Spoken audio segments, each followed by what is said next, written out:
여러분 안녕하세요. 낭만 대통령 박덕은 시인의 문학교실입니다. 오늘은 포천문학상 수상작을 읽어드리겠습니다.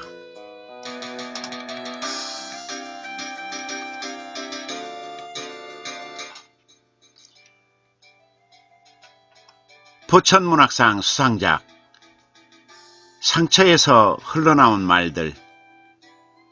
말그릇 책을 읽고. 박덕은.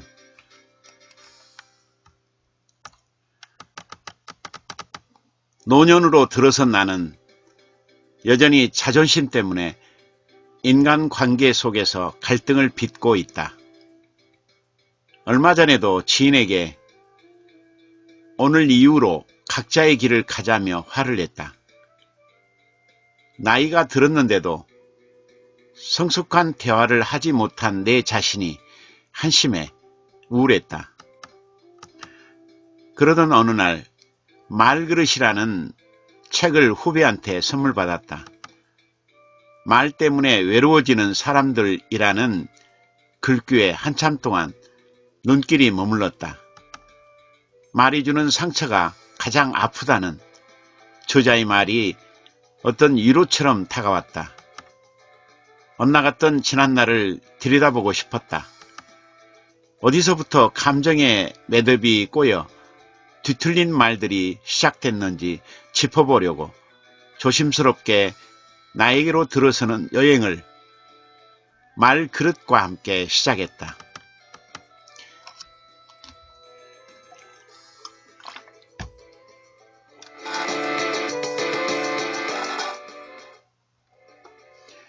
이 책은 총 5파트로 구성되어 있다. 앞에 2파트에는 말그릇인 자신의 내면을 들여다보며 성찰하는 글, 뒤에 2파트는 말그릇을 키우는 듣기와 말하기에 관한 글, 나머지 한 파트에는 자신의 말을 비울수록 사람을 더 채울 수 있다는 글이 각각 담겨 있다. 저자는 자신의 말은 자신을 닮았기에 그 말을 하는 이유가 있다는 것이다. 말 속에 과거의 상처가 묻어 있다는 뜻이다. 나는 관계 속에서 상대가 무시한 듯한 태도를 3번 이상 보이면 화를 내며 단절해 버린다. 내가 처음 무시당했던 것은 출생의 그 순간이었다. 생긴 게 꼭 흑인 같았어. 그래서 탯줄도 자르지 않고 발로 슬그머니 밀었지. 이렇게 어머니는 귀에 못이 박히도록 말했다. 일이 잘 풀리지 않으면 어머니는 곧잘 화를 냈다.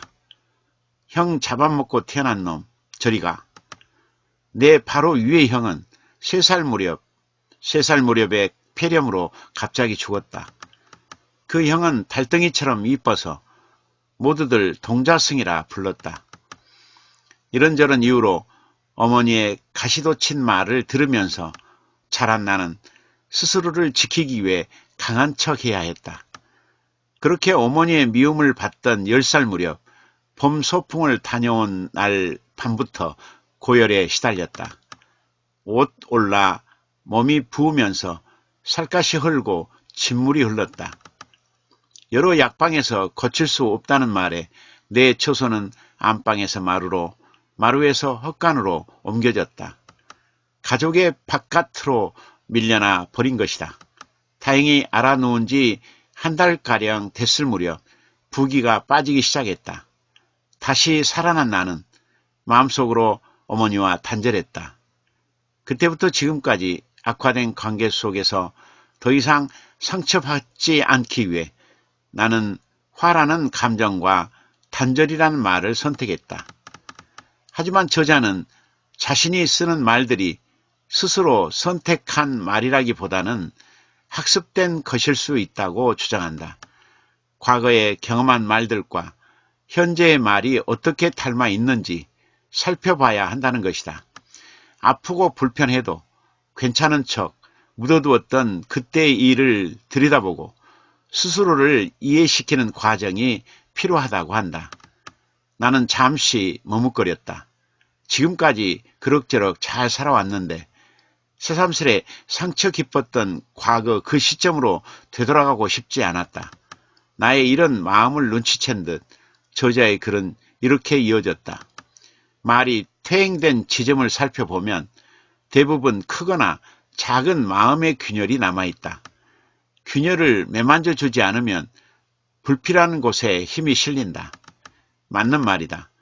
나는 어린 시절 그때 마음의 균열이 크게 생긴 탓에 수시로 감정이 폭발하곤 했다. 어머니는 3살 때 죽은 내 바로 위의 형을 끔찍이도 사랑했다.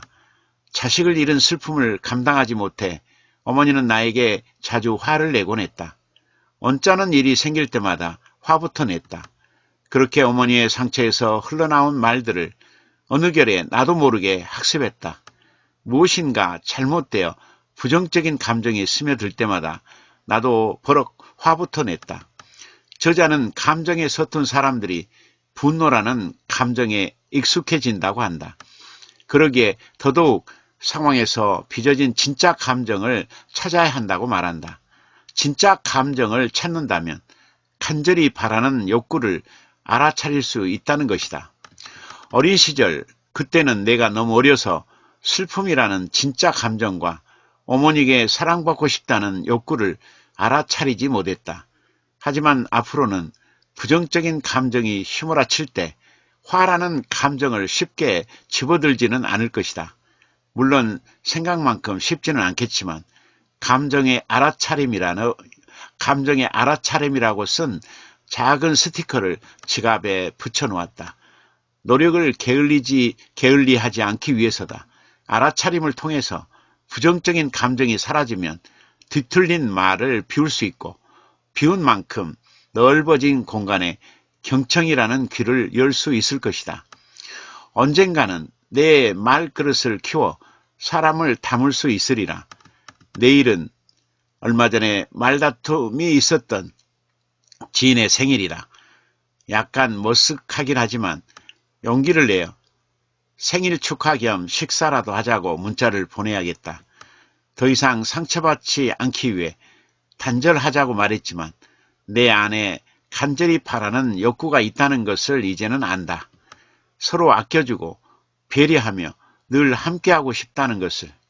그러고 보니 지인은 자식들이 일이 잘 풀리지 않아 속상하다고 했다. 그의 말도 그의 상처에서 흘러나왔으리라. 네, 이상은 포천문학상 수상작을 읽어드렸습니다. 독후감입니다. 상처에서 흘러나온 말들이라는 제목으로 말그릇이라는 책을 읽고 쓴 박덕은 독후감입니다. 이 독후감이 포천문학상 수상작이 되었습니다. 이상은 낭만대통령 박덕은 시인의 문학교실이었습니다. 안녕.